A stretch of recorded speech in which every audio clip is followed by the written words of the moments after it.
Hello and welcome back to Suspended Fanimation. I'm your host, Dennis Patholkis, and this is His Dark Materials, Season 1, Episode 6, The The Demon Cages. Welcome, everybody. Sorry I was a little bit late. I had to take care of a little bit of something over there and, took a little bit of time. That's all. Welcome everybody. Let me get some business out of the way first. If you like what you see here, hit the like button, hit the subscribe button, like, share, and subscribe. If you are on the fence about subscribing, take a look at the very end of this video. You're going to see a video pop up here. Actually, what YouTube does, that takes the algorithm of all the stuff you've been watching and then matches it as best as possible to one of the videos in my vast video library and pops it up there straight for you. Up here is going to be Mr. Robot, is what's going to be up there.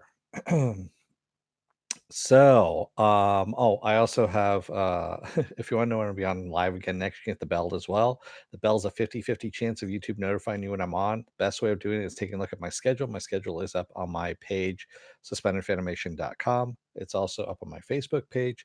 Speaking of Facebook, there is a Facebook group which you guys can join and post stuff and talk amongst yourselves.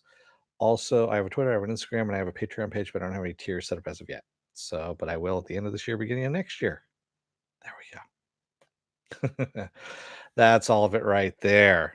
So let's get to this, shall we? Spoiler alert, I am going to spoil the shit out of the episode. If you have not seen the episode, go and watch it. Come on back. This will be a video. You can comment down below in the comment section. Thank you, Viking Bitch, for the paddle. All right. So where are we? So I'm not doing the normal recap that I was doing before. A lot of people complaining about the recaps lately. So, I'm still doing them for Mr. Robot. I don't care. I'm going to be doing that because it helps me get through them. This one, not so much. It's, I realized about midway through this episode that this series really is not for me at all. It plays more like a very British children's show, which I believe that's what the books are anyway, is geared towards children, and that's how this is playing out for me.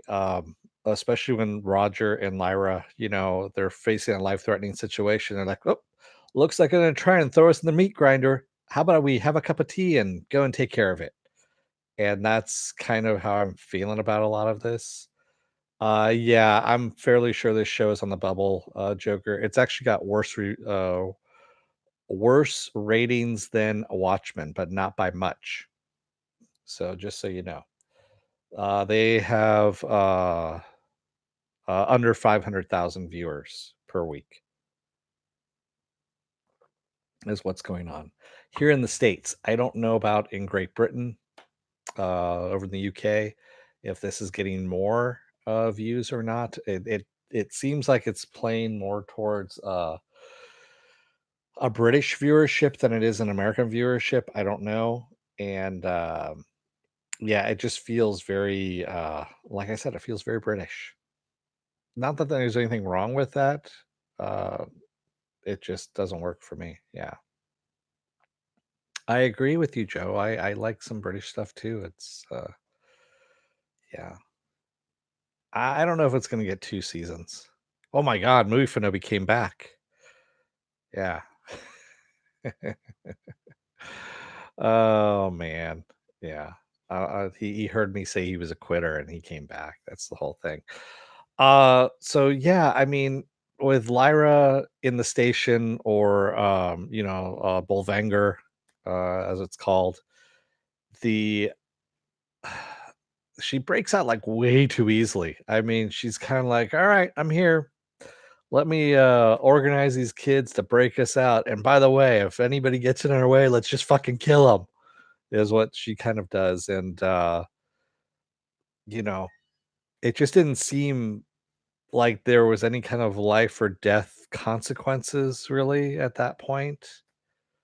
Uh I think Dennis said BBC America is going away. I don't know if I said that. I might have, who knows? I say a lot of things sometimes. It might have been one of the articles I read. The jailbreak with Egyptians was really kind of cool, especially when Serafina comes in and just starts kicking the shit out of everybody. I mean, she basically comes in and wipes out all the Tartars and the doctors and all that kind of stuff in one fell swoop. She just comes in, she stops for a minute, just to kind of look at one of the Egyptians and kind of like smoke a cigarette and go, "Yeah, I've done your job for you. Oh, wait a minute, one more," and kills them. And basically, she just kills everybody at the drop of a hat.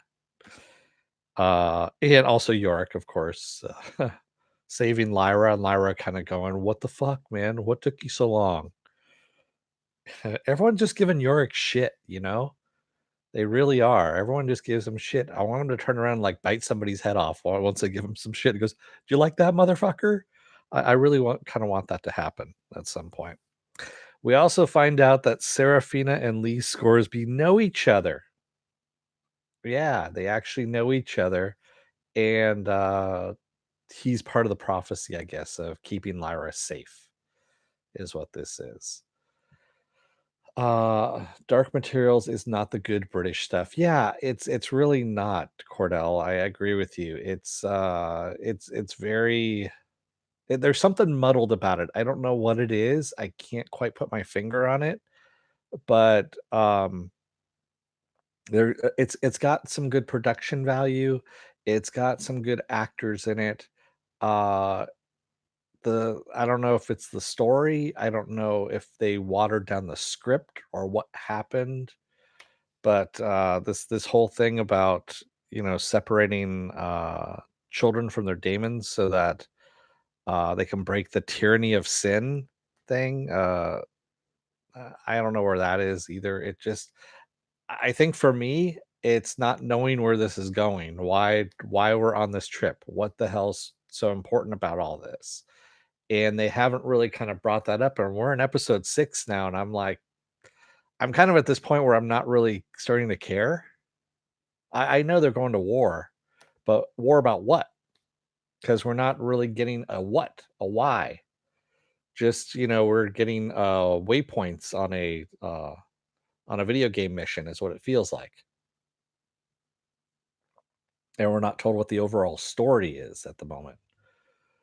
What is it good for? Exactly. I mean, where are we going with this? And I get that they're alluding to the kids and the demons and dust, but so, what is this about? I haven't read the books, so I know that I'm in the minority here, that I haven't read the books, but I'm 6 episodes in now, and, yeah, I'm kinda like, eh, eh, is where I'm at, you know? I kinda want more fighting scenes, that's about it at this point, which is kinda bad when I start rooting for more fighting scenes. It just means that I'm really bored with it at this point, and just I'm not caring about the story. And then, the cliff gas, I mean, did they lose the naming, game or something like that? Because, cliff gas, that just that's it was a bad name. When I'm glad I had the subtitles on this time, because when he said it, at first I thought he said cliffgasm. And I'm like, What?" And then I saw it said Cliff Gas, and I'm like, "Oh, okay, that's an interesting name that you choose, but sure." Yeah. Um, and they're just taking their sweet time. They really are. They're taking their sweet time of getting to what this story is. Um, Mrs. Coulter, of course, finally owning up that she's Lyra's mother, and, but still loves her and all this stuff. But hey, I gave you away because, Asriel had an idea, and I thought that would be a good idea, because otherwise, if you stayed with me, it would hurt both of us, kind of thing. And yeah, yeah. Next week, looks good with the bears. We get some bear fights and stuff like that, and it's not drunken hairy gay men either. It's actually bears that we're gonna see that are fighting. Real CGI bears, not smoke bears. Exactly. So. Although Yorick does like to get drunk and fight, so yeah, who knows? Um, no smoke bears. Someone's been reading my comments in the Watchmen, the last Watchmen review. Uh, I am still disappointed the actress Georgina Campbell from Krypton was killed off in episode 1. Uh, was she, Joe? I didn't notice, I'm sorry. I really didn't know who she was. Cordell Venable says, "It's not the story, the actors, the production values, it's just the taste of it all feels childish, but not in a never-ending story way."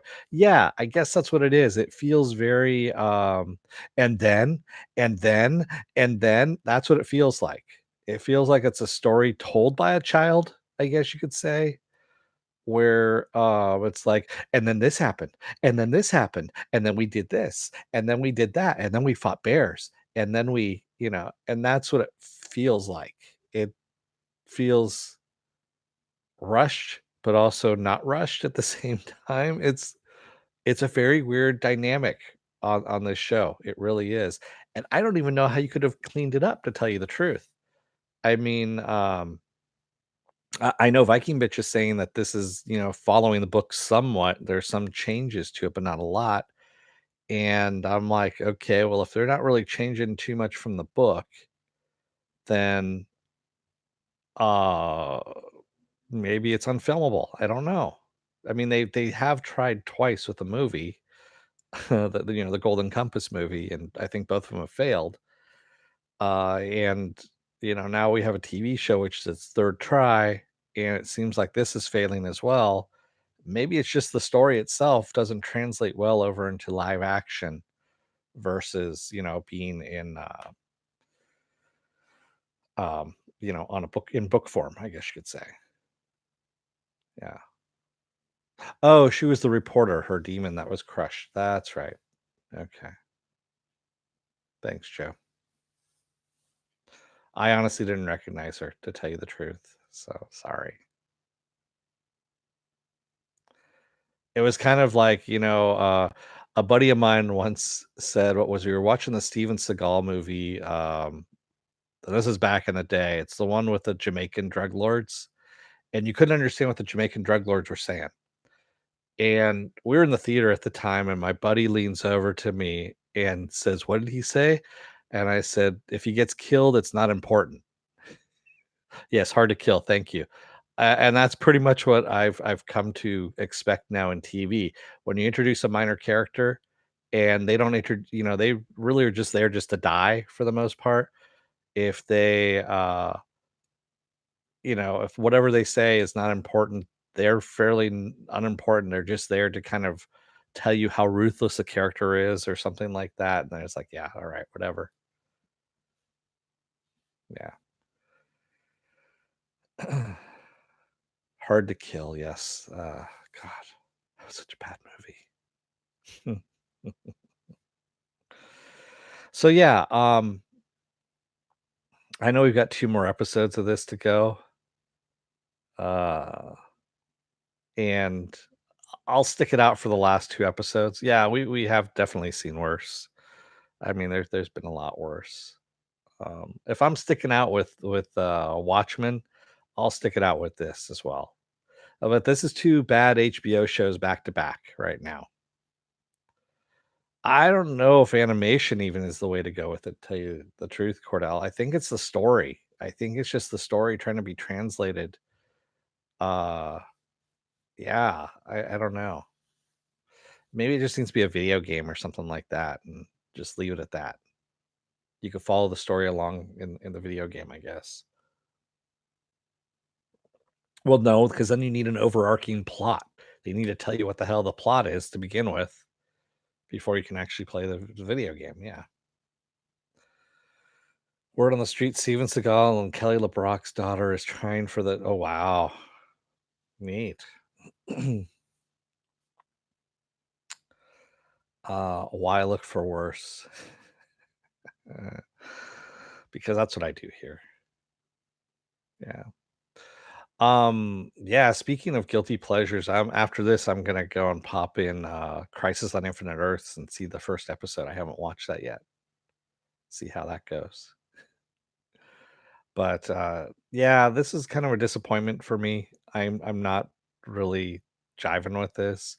And then the reactor thing that they're putting the kids and the daemons in to separate them out, like, okay, it just and then there's the hypocrisy of it too, is they're saying the magisterium is pretty much not allowing science or discovery or anything like that. But then again, they are allowing Mrs. Coulter to have this machine to separate out sin. I guess you could say, the tyranny of sin from people.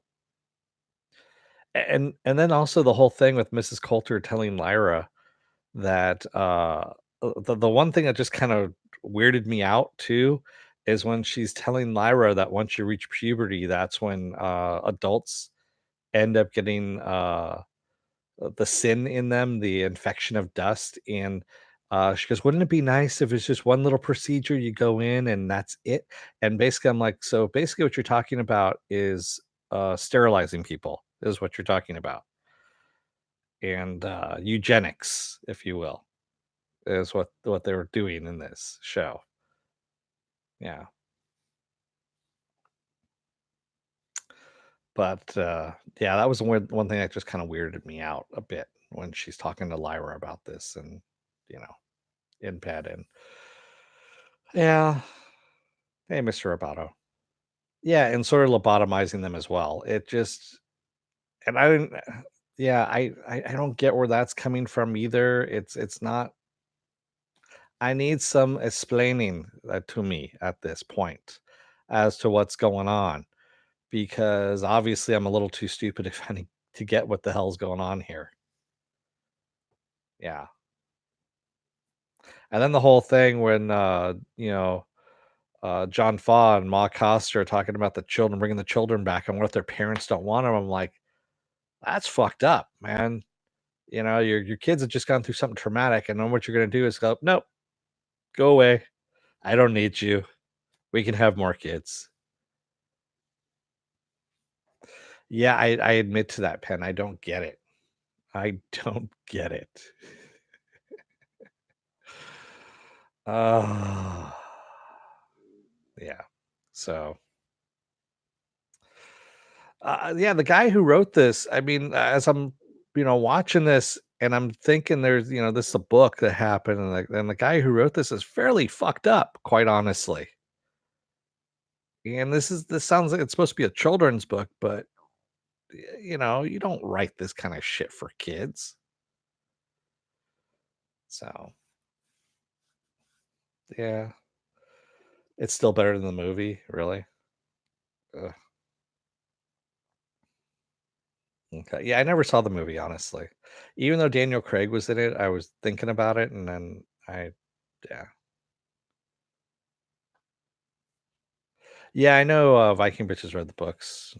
Fanobi, she's been in here before when we've been doing this. I know she wasn't going to make it tonight because she's tired. So it's all your fault, Fanobi. That's what I'm going to say from right now. It's all your fault.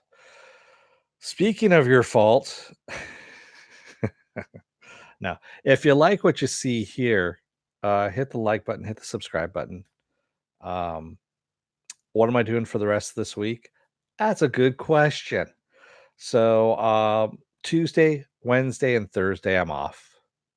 Yeah, my schedule is up on suspenderfanimation.com. Next, I'm doing The Mandalorian and then Harley Quinn on the same day. It's a double header Friday of The Mandalorian and Harley Quinn. Saturday is another double header where I'm going to be doing Saturday Morning Blast Off in the morning. That's where I take the genre news of the week, talk about that, and any other genre stuff you guys want to do and talk about. And then I'm going to do The Expanse season 4, episode 1 later on that afternoon. That's right. And then Sunday is yet another double header of Mr. Robot and Watchmen. That's right. It's the season finale of Watchmen, thank God. And the penultimate episode before the two-part season finale of Mr. Robot. So, that's going to be happening there. Oh, and I'm actually very happy. We found out the release date of Avenue 5, that new Hugh Laurie show that's coming to HBO, set in space. And that's on January 19th. So I'm gonna be covering that because that just looks pretty damn funny. Yeah. We are watching Farscape. I'm doing laundry. We were late to watch live, and she can't access my DVR until after the recording. Oh, that's too bad, Movie Finobi. Yeah. But you do that laundry. You get that laundry done because it seems like you need it. Why? I'm sorry. Thank Dr. Manhattan that it's over with. There's just too many inconsistencies, Cordell, that are going on right now. I'm not the only person that's having problems with Watchmen. There are other people around the net that are starting to voice their concerns about it. And I thought I was the only one, but no, I'm not, obviously. So yeah, yeah. No, I didn't say thank God for the last season of Mr. Robot. I said for Watchmen. That's what I said, Cordell.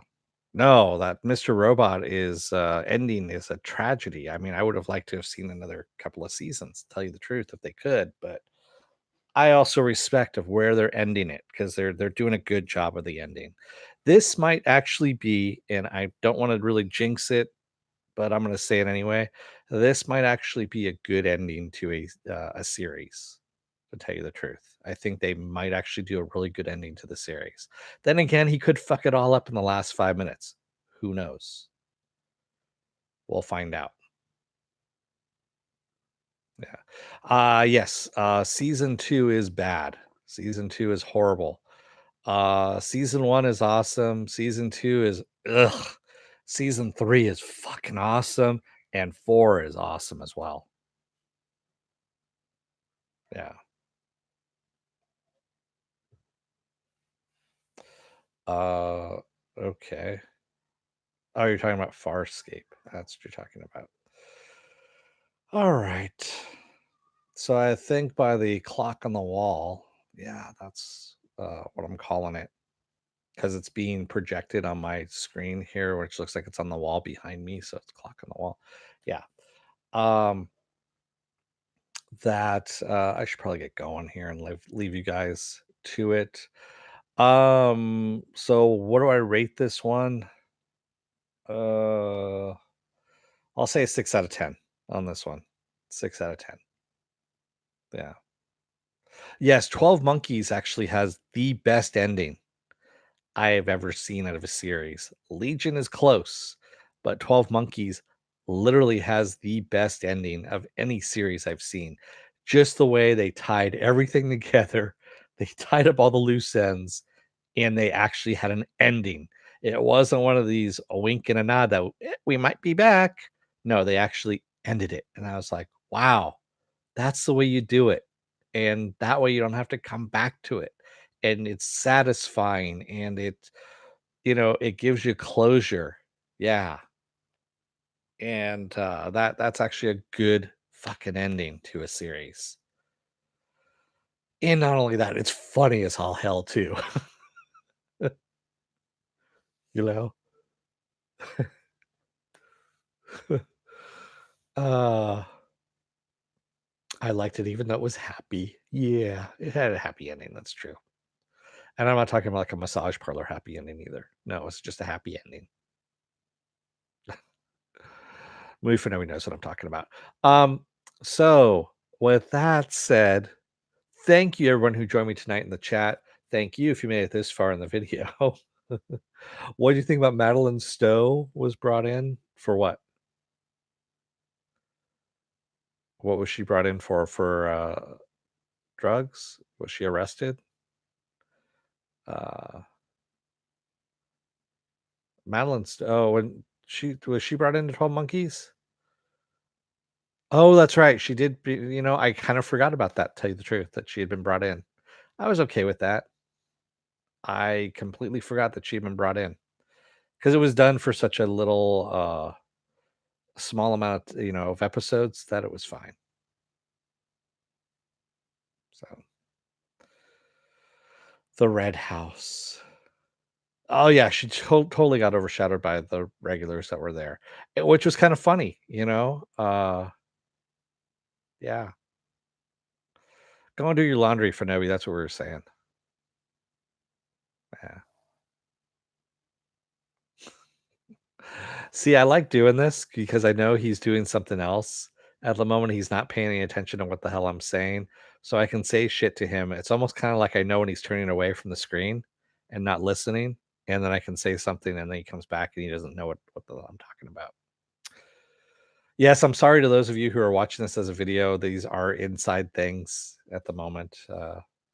With some of my come on in and join in the chat. You too could be a regular here if you join in the chat, and I too can make fun of you as well while I'm on live streaming. You want that, don't you? Come on in. Like, share, and subscribe. That's what we're saying here. Also, like I said, if you're still on the fence about joining up at the end here, take a look at the video that pops up here. Take a look up here, Mr. Robot. Yeah. So I never said anything like that, Cordell. It's not like there's any kind of video evidence of it. Ah, that's what I like. Yeah, I know he does all the time. So again, thank you everybody who joined me tonight in the chat. Thank you if you made it this far in the video, in the rambly video that I've done here. And like I said, I'm off Tuesday, Wednesday, and Thursday. I'll be back on Friday with The Mandalorian and Harley Quinn, which the animated Harley Quinn is fucking awesome. It's just really good. It's very Venture Brother-esque. They're even using Venture Brother voice actors. Obviously for Bane, they're using a guy who does a lot of Venture Brothers voices. And there's a lot of swearing and a lot of gore. It's right up my alley, quite honestly. And it's animated. So it hits all the high notes there for me. With that said, thank you very much. I'm gonna let you guys go. Have a good night. Don't let the door hit your ass on the way out. Otherwise, you may end up getting made fun of while you're out doing laundry. Thanks, everybody. Have a good night, and I will see you on Friday.